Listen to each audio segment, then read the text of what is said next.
Lahat ng yun, gaya ng salitang struggle, gaya ng hindi lang naituro pero naipakita mo sa akin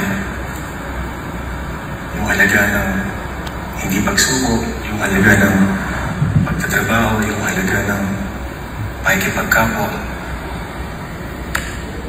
sa panahong hindi mo natin kung meron pa siyang natitirang halaga o sa panahong medyo questionable na yung importansya ng moral, kabutihan,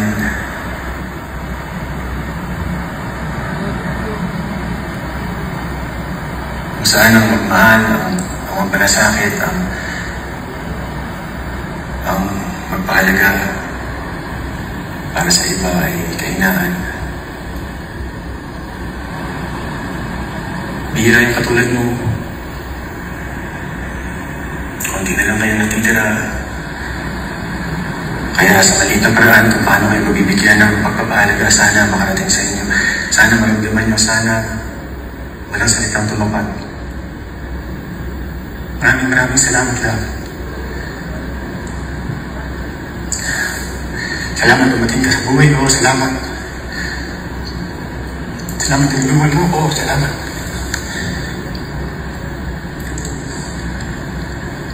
Salamat yung malamot. Salamat sa mga pagkakapa mo. Sa mga hagayan namin na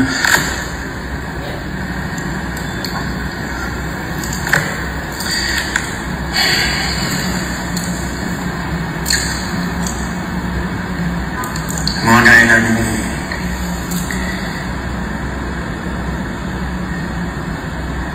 taga-talisay na yung mga Romeo.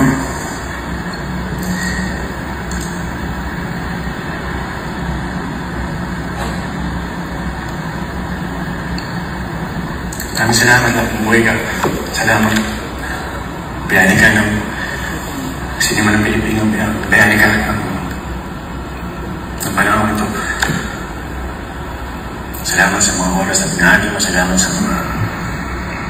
Hindi ako matatapos magpasalamat sa'yo, Direk. Masyadong... Pero, parang for the record lang ko, pinagpaalam ko po yun. Sabi na nga meron akong 2 to 3 minutes. Hindi po ako nang aabuso. I just don't wanna take it for granted. Today is your day, love. At araw din ito ng cinema. Maraming salamat sa lahat ng kaputihang ninulot mo, hindi lang sa akin, kundi sa lahat ng mga nakasalamuha mo. Direk, maraming salamat. Mula sa amin ni Elias, hindi ko alam kung sinubukan ko po, Direk. Pero tingin ko, yung tunay kong pasasalamat, hindi ko alam. Sana kung makarating sa inyo. Hindi man ngayon, sana, Direk, sa panahon na talagang mangyari sa inyo, Direk, na maramdaman niyo yung pasasalamat namin. Alam ko ayaw ni Direk to, yung mga gantong awarding. Pero Direk, malaki po yung madudulot na kabutihan at pagtulong ng pag-reach out nyo dun sa mga unlikely na makaunawa ng sining na ginagawa nyo.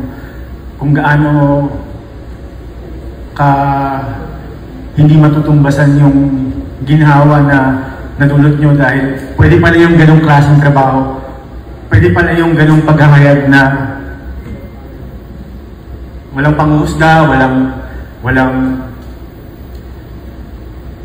grading system. Sabi nga ni Elias, I'm so bored of school na. Sabi ng anak ko. Anyway, said too much. Mag-text na yung anak ko, tama na daw. I give the floor to the one and the only, one of my heroes, Love Diaz.